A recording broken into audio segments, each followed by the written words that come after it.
Hello student, how are you? Good morning. हम जो chapter पढ़ रहे थे इंटरफेरेंस का, उसको आगे कंटिन्यू करते हैं। Condition for constructive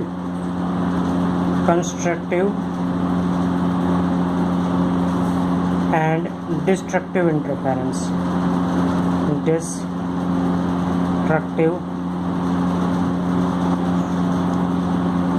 interference.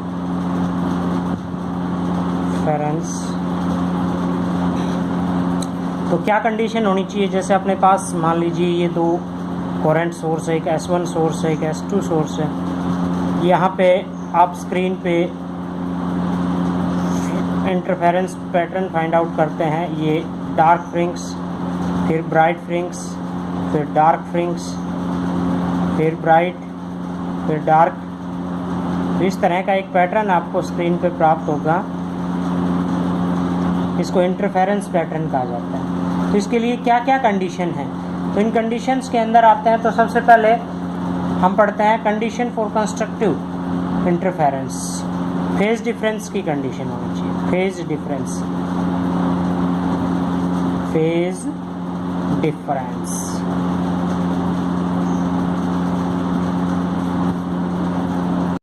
पिछले जो टॉपिक थे उसमें आपने पढ़ा था कि रिजल्टेंट इंटेंसिटी किसके इक्वल होगी? I1 प्लस I2 प्लस 2 under root I1 I2 cos phi. तो यहाँ पे टोटल जो इंटेंसिटी है वो फाई फेज डिफरेंस पे डिपेंड करेगी। Phase difference for constructive interference for constructive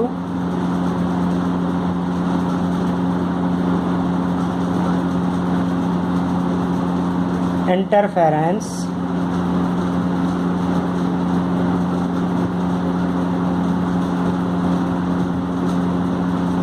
क्या कंडीशन होनी चाहिए? कोस फाई की जो वैल्यू है आपके पास इस इक्वेशन के अंदर, कोस फाई की वैल्यू मैक्सिमम होनी चाहिए।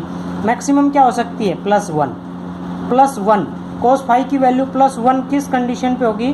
फाई की वैल्यू क्या होनी चाहिए आपके पास? या तो 0 हो या 360 हो। तो इसमें हम कर सकते हैं कि इसके equal phi is equal to 2n pi के इक्वल। यदि n की वैल्यू क्या पुट कर दे? यहाँ पे 0 पुट कर दे तो कोस फाई की वैल्यू 0 और कोस 0 इज इक्वल टू 1। और यदि हम 1 पुट कर दें तो भी क्या आएगा आपके पास? 2 पाई यानी कि 360। 2 पुट कर दें तो भी आपके पास क्या आएगा? कंप्लीट यानी कि 180 या 360। ओके, तो इस तरह से आपका ये 180 नहीं 360 कंप्लीट। तो फाई की वैल्यू किसके बराबर आनी चाहिए? 2n पाई, या phi is equal to 0, 2 pi, 4 pi, 6 pi and so on. इस तरह से हम फाई की वैल्यू फेज डिफरेंस किसके इक्वल होगा आपका? क्या कह सकते हैं? For constructive interference phase difference between two wave must be 0 और इवन मल्टीप्लाइज। मस्ट बी 0 और क्या होना चाहिए? या तो 0 हो या इवन मल्टीप्लाइज, इवन नंबर, सम संख्या में होना चाहिए। ओके, ये तो है आपका फेज डिफरेंस की कंडीशन। अच्छा, पाथ डिफरेंस क्या होना चाहिए? Path difference, what is mean by the path difference? Path differ का अर्थ समझो। देखिए, आपके पास ये दो वेव है, यहाँ से भी लाइट पास हो रही है, यहाँ से भी लाइट पास हो रही है, और मान लीजिए इस P पॉइंट पे पहुँचती है। तो यहाँ से लाइट इस पॉइंट पे पहुँची और यहाँ से लाइट इस पॉइंट पे पहुँची। इन दोनों लाइट की ये जो पाथ है यानी कि आपका S2P और दूसरा पाथ क्या है आपका S1P, इन दोनों का जो डिफरेंस है वो डिफरेंस क्या कहलाएगा? Path difference. तो इसके लिए क्या कंडीशन है? कंस्ट्रक्टिव इंटरफेरेंस के लिए जो पाथ डिफरेंस है वो किसके बराबर होना चाहिए? आपका पाथ डिफरेंस किसके इक्वल होगा? Lambda by 2 pi into phase difference. Lambda by 2 pi into phi phase difference के इक्वल होना चाहिए। पाथ डिफरेंस को यदि हम x लेटर से डिनोट करते हैं तो किसके बराबर? लैम्बडा बाई 2 पाई, और फाई की वैल्यू क्या आई थी आपके पास? 2n पाई। 2 से आपका 2 कैंसिल, पाई से pi cancel, x is equal to N lambda. This is the condition for path difference of constructive interference, bright fringes की कंडीशन है। यानी कि n की वैल्यू क्या हो सकती है यहाँ पे 0, 1, 2, 3 एंड सो ऑन। नेक्स्ट है आपके पास कंडीशन फॉर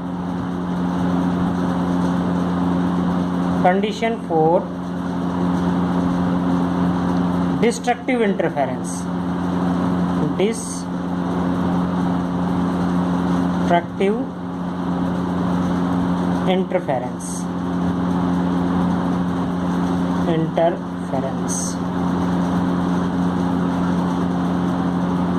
डिस्ट्रक्टिव यानी कि डार्क इंटरफेरेंस। डार्क फ्रिंग्स के लिए आपके पास क्या कंडीशन होनी चाहिए, जो हमने कोस फाई की वैल्यू +1 ली थी वो क्या आ जाए -1। डार्क फ्रिंग्स कब बनेगा, जब मिनिमम इंटेंसिटी होगी। मिनिमम इंटेंसिटी के लिए क्या आनी चाहिए वैल्यू, नेगेटिव। तो इसकी वैल्यू कब आएगी आपकी, या तो कोस फाई की वैल्यू कब आ सकती है negative, cos 2n+1 pi. It means n की वैल्यू 1 से स्टार्ट होके या 0 से स्टार्ट होके and so on 1, 2, 3 and so on ये जाए आपका, यानी कि फाई फेज डिफरेंस कितना हो 2n+1 पाई, ओड संख्या में, ओड नंबर में हो, ओड नंबर, यानी कि फाई इज इक्वल टू क्या हो आपका, या तो पाई कोस 180 की वैल्यू -1, या ये कहें 3 पाई, 5 पाई, 7 पाई etc। ओके, तो क्या कह सकते हैं हम, the destructive interference, the phase difference between two wave must be odd multiply by pi. अच्छा, अब देखिए इसी इक्वेशन में, इसी में देखिए पाथ डिफरेंस, अब पाथ डिफरेंस निकालना है, तो यही पाथ डिफरेंस किसके बराबर आना चाहिए आपका, पाथ डिफरेंस फाई, यहाँ पे फाई की वैल्यू 4, इसी में लिखते हैं 4 डार्क फ्रिंग्स, तो फाई की वैल्यू क्या पुट कर दें, x is equal to lambda by 2 pi, और यहाँ पे वैल्यू पुट करें 2n+1 पाई, पाई से आपका pi cancel, x is equal to किसके बराबर आ गया आपका 2n+1 lambda by 2, half wavelength का ऑड नंबर, हाफ वेवलेंथ का ऑड नंबर, ये क्या आ गया, the destructive interference path difference between two wave must be odd multiplies by the half wavelength, odd multiply by the half wavelength. तो अभी हमने condition पढ़ी किसके लिए, कंस्ट्रक्टिव इंटरफेरेंस के लिए और डिस्ट्रक्टिव इंटरफेरेंस के लिए। अब पढ़ते हैं फ्रिंग्स विड्थ, फ्रिंग विड्थ की कंडीशन। फ्रिंग्स विड्थ में क्या आएगा आपके पास, कि उन फ्रिंग्स की विड्थ कितनी होगी आपकी। ओके, तो देखिए फ्रिंग्स विड्थ,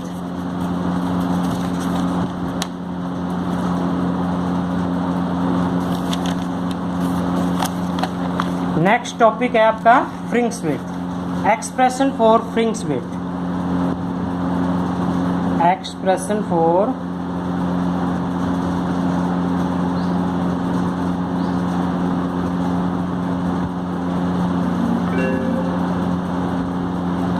फ्रिंग विड्थ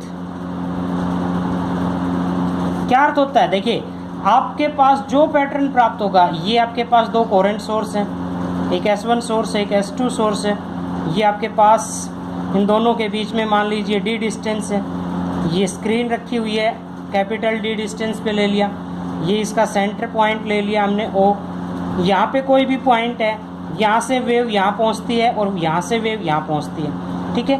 तो इस पॉइंट पे जो भी पैटर्न क्रिएट होगा, चाहे वो आपका डार्क फ्रिंग्स हो, चाहे वो आपकी ब्राइट फ्रिंग्स हो, तो वो क्या होगा, इसके लिए निकालने के लिए हम, आप मान लीजिए आपके पास पाथ डिफरेंस ये ले लिया हमने टोटल y, तो इसके इक्वल अगर हम प्रूव करते हैं ये और इसके इक्वल ये डिस्टेंस है, दोनों इक्वल, लेकिन ट्रायंगल क्रिएट होगी, इसका नाम रख लिया हमने A पॉइंट, इसका नाम रख लिया B पॉइंट। तो क्या करते हैं S2P क्या जाएगा, ये क्या है हाइपोटेन्यूस, ये भी क्या है हाइपोटेन्यूस, कौन सी ट्रायंगल का, PS1A PS2B, तो इनमें हम S2P का स्क्वायर माइनस S1P का स्क्वायर फाइंड आउट कर देते हैं। S1P का स्क्वायर और S2P का स्क्वायर फाइंड आउट करके पाथ डिफरेंस निकाल लेंगे।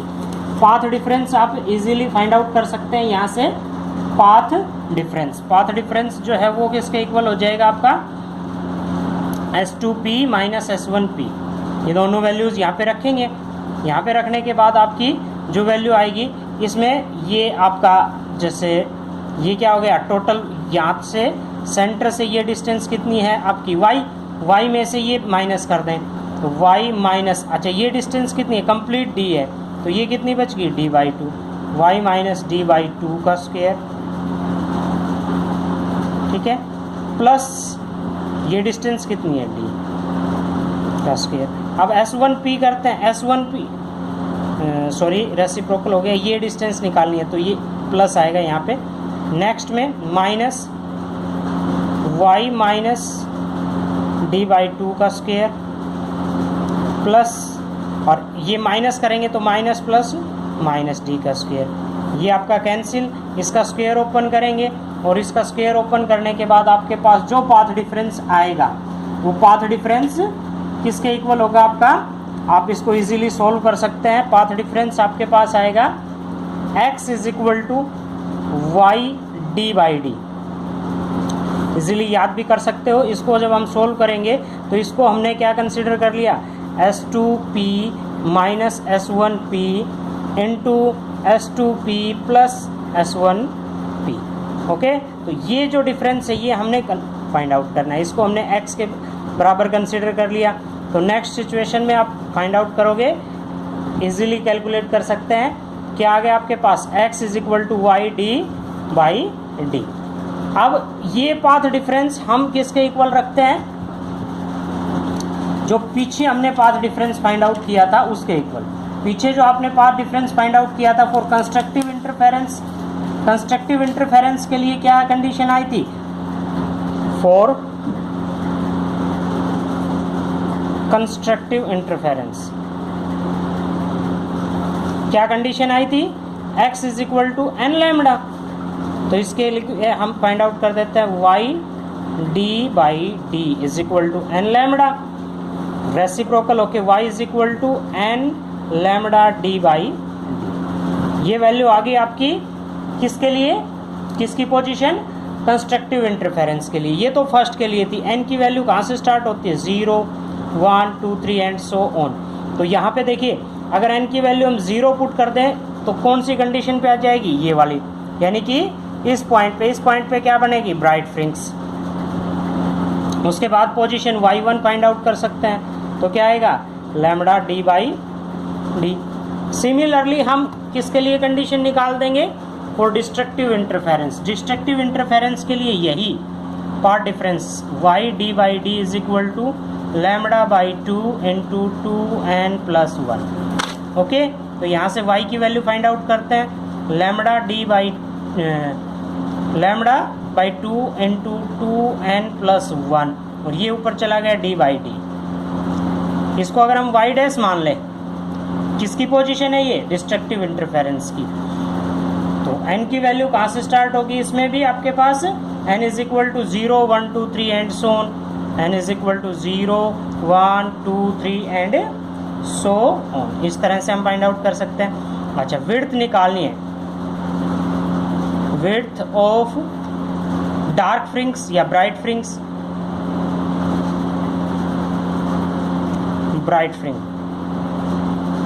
ब्राइट फ्रिंक्स यानी कि ये कहें कंस्ट्रक्टिव इंटरफेरेंस की विड्थ कितनी आएगी। तो कंस्ट्रक्टिव इंटरफेरेंस की विड्थ देखिए ध्यान से, क्या होता है आपके पास एक ब्राइट फ्रिंक्स है, फिर क्या आती है एक डार्क, फिर क्या आती है आपके पास एक ब्राइट। तो दो ब्राइट के बीच में क्या आएगी, एक डार्क। इसी तरह से दो डार्क के बीच में क्या आती है, एक ब्राइट। तो दो ब्राइट के बीच की डिस्टेंस निकाल दे तो डार्क की विड्थ आ जाएगी, और दो डार्क के बीच की डिस्टेंस निकाल दे तो आपके पास क्या आ जाएगी, ब्राइट फ्रिंक्स की। तो बीटा विड्थ ऑफ किसकी, बीटा डैश या बीटा इस बीटा निकालते हैं तो विड्थ ऑफ ब्राइट फ्रिंक्स की विड्थ किसके इक्वल आ जाएगी, दो को हम फाइंड आउट कर देते हैं। जैसे मान लीजिए अपने पास ये क्या आएगा, y dash 2 minus y dash 1। इस तरह से फाइंड आउट करते हैं। यहाँ पे एक बार 2 वैल्यू रखी, एक बार 1 रखी, n की वैल्यू। तो जब हम यहाँ पे पुट करेंगे तो देखिए ध्यान से, इस इक्वेशन में अगर हम 2 पुट करते हैं तो 2 2 जा 4 + 1 5/2, ये क्या आ जाएगा 5/2 लैम्बडा डी बाई डी। और नेक्स्ट में यदि हम 1 पुट करते हैं तो 1 × 2 2 + 3 यानी कि 3/2। तो क्या करेंगे 5/2 - 3/2, क्या आंसर आएगा 2/2 1, यानी कि क्या आएगी आपके पास lambda D by D. Width क्या आएगी lambda D by D. Similarly यदि हम beta dash width of dark fringes निकालते हैं, विड्थ ऑफ डार्क फ्रिंग्स की विड्थ भी कितनी आएगी सेम, क्योंकि देखो इसमें अगर हम रखते हैं वैल्यू y2 की वैल्यू रखेंगे तो यहाँ पे क्या आएगा 2 लैम्बडा डी बाई डी, और 2 - 1 करेंगे y2 - y1 करेंगे तो यहाँ पे क्या आएगा 2 lambda D by D minus lambda D by D. तो वैल्यू क्या आएगी सेम। इट मीन्स दोनों सेम है, lambda D by D, width same होगी। यदि वेवलेंथ सेम है तो आपके पास दोनों की विड्थ जो है वो सेम होगी। ठीक है, एंगुलर फ्रिंग्स विड्थ का नाम दिया गया है, आगे पढ़ेंगे। ओके।